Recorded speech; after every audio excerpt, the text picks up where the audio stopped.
Alhamdulillah, salatu wassalamu ala rasulillah Sayyidina Muhammad ibn Abdillah wa ala alihi wa sahabatihi wa man tabi'a sunnatahu wa jama'ata min yaumina hadha ila yaumil ba'thi wan nahdur.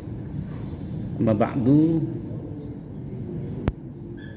qala musanniful kitab qala wa yakbiru min ghurubis syamsi lailatul idi illa ayyadkhulul imamu fis sholati wa fil adha khalfa shalawatil faraidi min subahin min subahi yaumil arafatin ilal asri min akhiril ayyamit tasyriki.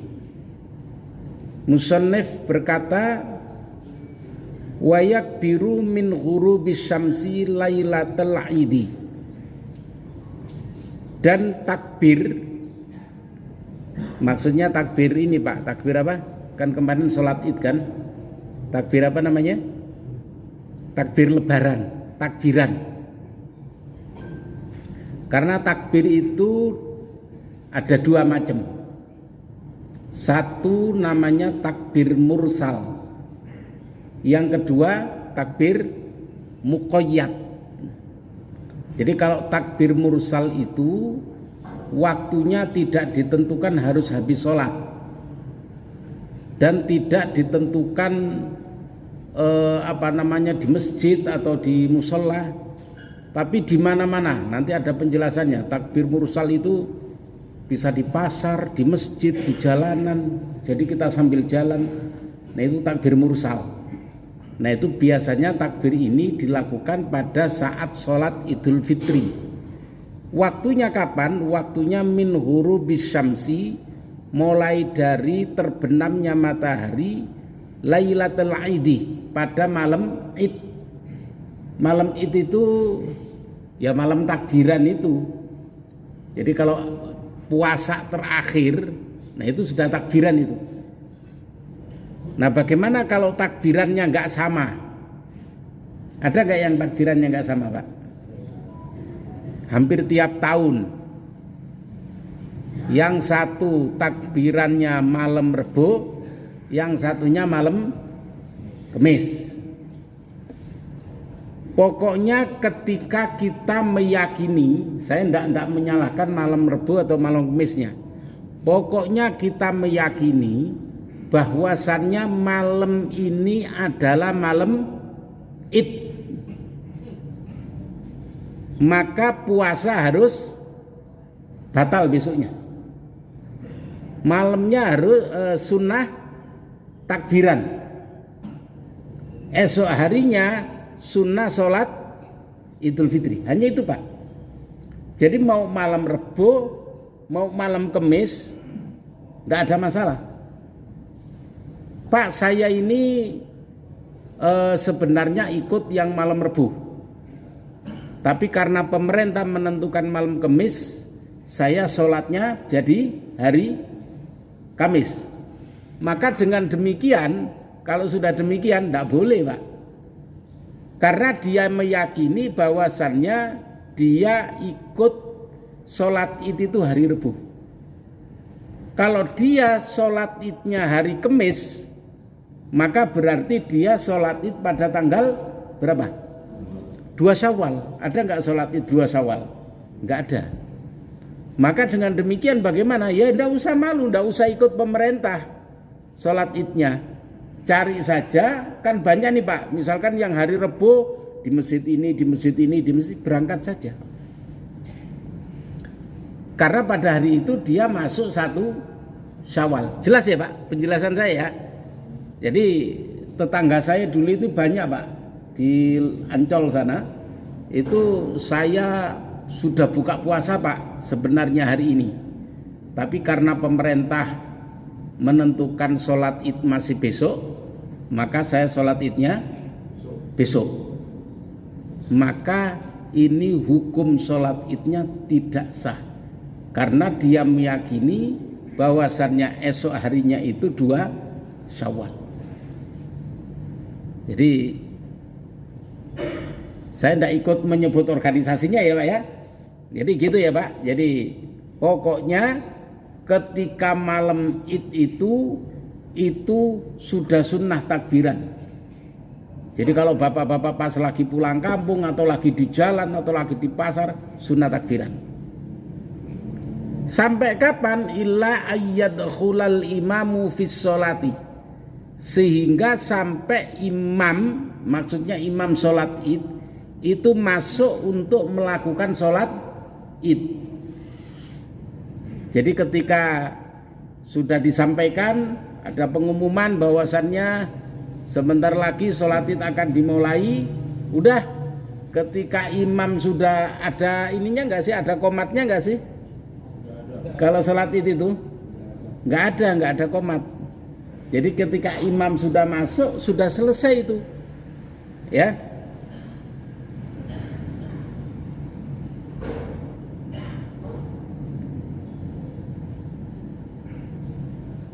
Itu kalau sholat Idul Fitri, ya. Wal wafil adha, dan ketika sholat Idul Adha, itu tadi itu namanya takbir mursal ya Pak ya, yang sholat Idul Fitri. Wafil adha, dan di dalam sholat Idul Adha, khalfa sholawatil faraidi, mulainya adalah ketika sholat fardu min subhin yaumin arafatin, yaitu pada saat subuh di hari Arafah. Tanggal berapa berarti hari Arafah itu? 9 Pak, 9 Dzulhijjah. Jadi satu hari sebelum hari H, satu hari sebelum sholat Id. Waktu subuhnya itu sudah ini Pak. Jadi waktu subuhnya itu sudah sudah takbir. Kalau kita kan tetap maghribnya ya, subuhnya itu sudah takbir. Jadi pada saat waktu subuh di hari Arafah, jadi tanggal 9 subuh itu sudah sunnah takbiran. Jadi jangan nungguin kayak sholat Idul Fitri, nunggu matahari tenggelam, nunggu maghrib dulu, ya. Jadi kalau sholat Idul Adha itu dimulainya adalah tanggal 9 Dzulhijjah ilal asri min akhiri ayyamit tasyriki, sampai waktu asar di hari tasyrik.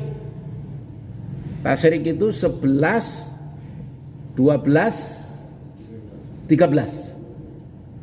Jadi sampai waktu asar di hari tasyrik.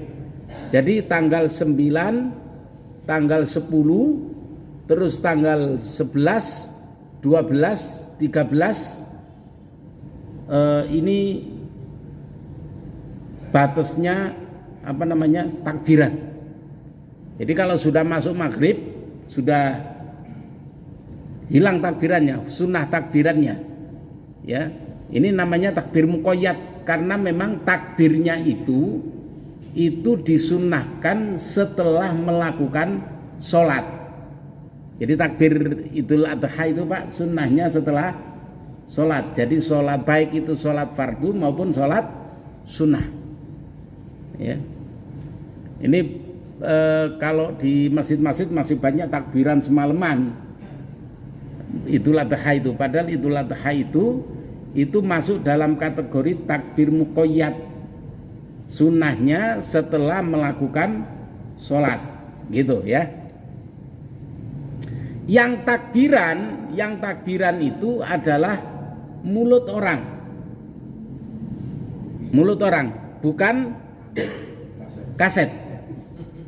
Sekarang nggak ada kaset kayaknya ya, apa namanya sekarang itu? Flash disk, ya, atau HP. Gitu. Jadi ini tidak seperti yang kalau yang nyetel HP atau nyetel CD takbiran itu atau YouTube takbiran, maka tidak seperti apa yang disampaikan oleh Rasulullah, man ahya lailatal aidi, barang siapa orang yang menghidupkan malam Id, ahyallahu al-quluba fi mautil qulubi. Jadi maka Allah akan menghidupkan hati seseorang ketika hati itu mati. Jadi ketika hati itu mati, maka dia hidupkan. Kapan hati itu mati? Yang jelas ketika sakaratul maut. Sakaratul maut itu hari di mana saat itu kita nazak. Nazak itu apa ya? Mau meninggal. Itu hati ditutup, Pak. Ditutup. Dan ketika ada orang yang menghidupkan malam itu dengan takbiran tadi itu, maka Allah akan tetap bukakan hatinya. Jadi insya Allah dengan demikian matinya dalam keadaan husnul khatimah. Wa yahtasibut takbiri, salah saya baca. Wa yastaksibul takbiru, dan disunahkan, salah sekali baca. Wa yustahabbut takbiru, dan disunahkan takbir itu bi ghurubis syamsi, dengan mulai dari matahari terbenam Lailatul Idul Fitri wal Adha, ya. Wala farqa fi dzalika bainal masjidi wal buyuti wal aswaqi wala bainal laili wan nahar. Dan tidak ada perbedaan takbirnya itu apakah di masjid, di rumah, di pasar, antara siang maupun malam dan lain sebagainya. Wa inda azmal hamin nasi, dan ketika rame-ramenya orang liwafiquhu ala dzalika, maka tetap disunahkan takbir. Jadi mau kita berhenti, mau kita orang sedikit, mau orang rame, tetap sunah takbir. Ini kalau pas pas malam takbiran, ya, terutama pada takbir mursal, takbir yang Idul Fitri. Wala farqa bainal hadiri wal musafiri, sama saja orang yang musafir, orang yang hadir, artinya orang yang mukim sama. Daliluhu fi Idul Fitri qauluhu ta'ala, adapun dalil tentang takbiran Idul Fitri itu adalah firman Allah, walitukabbirullaha ala ma hadakum, dan bertakbirlah kalian kepada Allah ala ma hadakum, atas apa-apa yang Allah sudah tunjukkan kepada kalian. Nah, ini surat Al-Baqarah ayat 185. Dan Idul Adha wa fil adha bil qiyasi alaihi, adapun Idul Adha itu mengikuti daripada sholat Idul Fitri.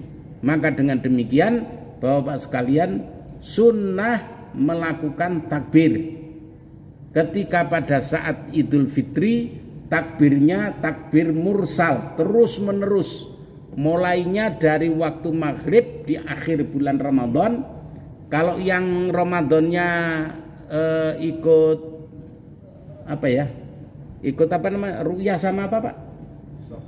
Hisab, takbirnya sudah bisa ditentukan. Kalau yang hisab, kalau yang ru'yah kan mesti melihat bulan, jadi ngikutin Kementerian Agama. Jadi mungkin habis sholat isya takbirnya. Nah, cuman kalau takbir Idul Adha itu mulai, ini saya tekankan sekali lagi, dimulainya waktu subuh pada tanggal 9 Dzulhijjah, hari Arafah. Jadi sudah boleh itu Pak. Jadi ketika Bapak-bapak sholat subuh berjamaah sebelum Idul Fitri, maka itu sudah disunahkan untuk takbir. Idul Adha ya Pak, takbir waktu subuh, ya.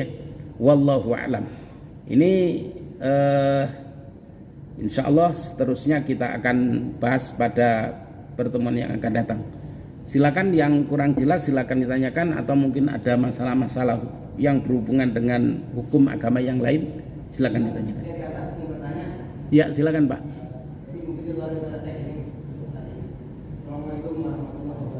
Waalaikumsalam. Untuk mengenai sholat, kita memakai pakaian seragam, dikatakan makhluk. Sedangkan saya sholat subuh itu selalu menggunakan pakaian seragam. Kan anak-anak sekolah pun sering menggunakan pakaian seragam di sekolah, hukumnya makruh itu bagaimana? Hukumnya apa Pak? Makruh. Makruh, oke. Ya, terima kasih. Baik, sebenarnya sholat itu seperti yang saya sampaikan kemarin, yang paling bagus adalah pakaian putih. Bahkan mohon maaf nih, pakaian batik pun makruh. Pakaian batik pun makruh. Ini kalau memungkinkan.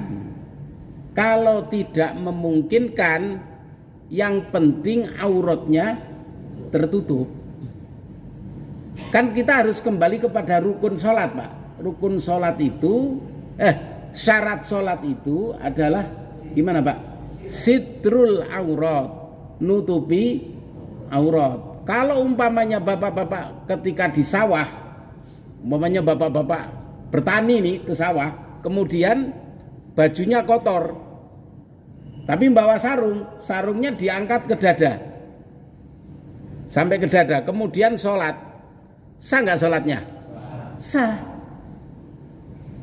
Jadi makruh itu dalam hal ini adalah kalau dikerjakan dapat pahala, kalau tidak dikerjakan ya nggak apa-apa. Nah, kadang-kadang kita ini orang terpacu sama makruh, sama sunnah sampai berdebat seolah-olah ini perkara wajib. Begitu Pak ya. Jadi bagaimana hukum pakai seragam? Atau kadang-kadang bahkan saya pakai batik. Karena selama saya pakai sarung ini aja saya pakai pakaian putih, kadang baju kuku. Selama saya pakai celana saya selalu pakai batik. Apakah batik itu makruh? Ya kalau dalam hukum sholat nyari fadilahnya ya makruh hukumnya. Tapi karena saya merasa saya ini orang Indonesia, maka saya tetap pakai batik. Nah, kemakruhan itu Pak, itu tidak mengurangi daripada syarat sholat. Gitu Pak kira-kira. Ya. Monggo yang lain. Namanya satu. Gitu. Sholat di bawah belum penuh tapi di atas diisi gimana Ustaz? Ya. Ada gini, saya ulangi ya Pak pertanyaannya ya. Ada orang yang salat zuhur taruh di masjid inilah, mau tersinggung atau enggak terserah saya yang. Jadi bagaimana hukum sholat di bawah ini belum penuh, artinya soft belum penuh. Ya, kemudian ada orang sholat di tempat di luar soft atau di soft yang lain, di atas, di teras dan lain sebagainya. Maka ini juga hukumnya makruh. Makruh hukumnya Pak. Bahkan ada yang makruhnya itu dikatakan sebagai makruh tanzih, makruh yang sangat berat. Bahkan hampir dihukumi haram. Seperti kemarin itu Pak, ketika ada orang masuk ke masjid, di depan itu masih ada soft, boleh melangkai soft yang itu boleh. Karena dalam kitab ini orang yang nggak maju itu dianggap sebagai orang bodoh. Nah, saya tidak mengatakan bapak-bapak yang tadi itu bodoh, bukan ya. Bukan, tapi mungkin belum tahu gitulah, belum tahu. Jadi boleh dilangkai. Gitu Pak kira-kira. Jadi sekaligus inilah memperingatkan, kita kan saling mengingatkan ya Pak. Ya, saling mengingatkan. Jadi penuhi soft dulu, kecuali soft perempuan Pak. Ya kalau soft perempuan, kalaupun kosong ya jangan diisi Pak. Ini kan ada di sini ada satirnya untuk perempuan. Ya jangan diisi, haram hukumnya. Ya. Sampai waktu pernah ada sholat itu kan, nyampur-nyampur kan, depannya perempuan, belakangnya laki-laki. Wah ini bagaimana hukumnya ini? Panitianya harus di training di masjid ini nih ya. Ya harus dikasih batas. Gitu Pak, kira-kira. Ada yang lain? Cukup? Oh, monggo, silakan. Terkait melangkahi jam apa? Saat yang depan masih kosong. Ya. Pada saat sholat Jumat kan kita dilarang untuk minta orang lain karena jangan mengganggu. Bagaimana jika jemaah itu di belakang penuh sedangkan di depan kosong, dan itu tidak boleh melangkahi pundaknya. Iya. Pada saat tempat. Iya. Kalau dalam kitab ini boleh. Seperti saya sampaikan tadi itu, melangkainya itu boleh. Jadi kalau misalkan di saf kedua ada yang kosong, saf ketiga penuh. Misalkan bapak-bapak dari arah belakang dilangkai itu boleh. Artinya bukan pundaknya yang dilangkai, ya permisi lah. Kalau dilangkai pundaknya ya ngamuk Pak, ya kan? Jadi iya. Jadi itulah gitu. Jadi boleh. Itu pengecualian. Ini penjelasannya kemarin ya, pas bab Jumat. Itu pengecualian Pak. Jadi bapak-bapak boleh melangkai itu. Kalau selain itu nggak boleh. Ya. Jadi maksudnya soft masih longgar itu bagaimana? Kalau masih kelihatan kita duduk itu masih nggak terlalu pepet-pepetan Pak. Kadang ada longgarnya cuman segini longgarnya. Sehingga kalau kita isi repot duduknya. Nah ini sudah masuk dalam kategori penuh yang seperti itu. Ya, gitu ya Pak. Cukup. Al-Fatihah. Bismillahirrahmanirrahim.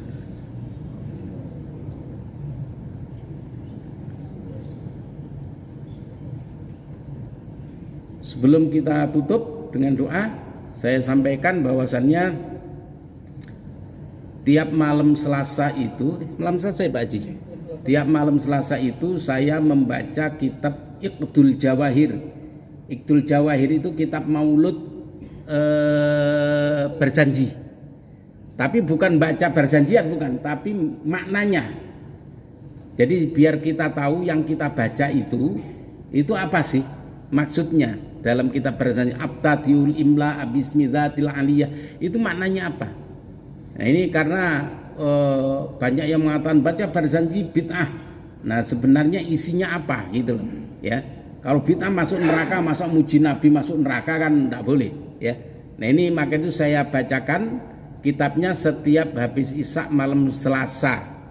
Jadi bapak-bapak yang punya kitab berjanji dibuka di rumah, nah nanti dimaknani ininya apa namanya, kitabnya dimaknani. Bagi yang mau ikut nanti ada Zoom ya Pak. Itu aja, terima kasih. Kita berdoa bersama-sama, mudah-mudahan kajian kita yang sedikit ini bermanfaat bagi kita sekalian. Amin ya rabbal alamin. Alhamdulillahi rabbil alamin. Hamdan yuwafi ni'amahu wa yukafi'u mazidah.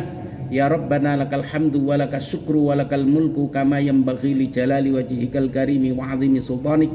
Allahumma salli ala sayyidina Muhammadin al-fatihil lima ughliqa wal khatimi lima sabaq. Nasiril haqqi bil haqqi wal hadi ila siratikal mustaqim wa ala alihi wa sahbihi haqqa qadrihi wa miqdaril azim. Allahumma aftah alaina bi futuhil arifin. Allahumma aftah alaina bi futuhil arifin.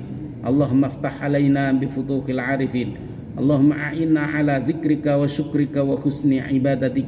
Rabbana atina fid dunya hasanah wa fil akhirati hasanah wa qina adzabannar.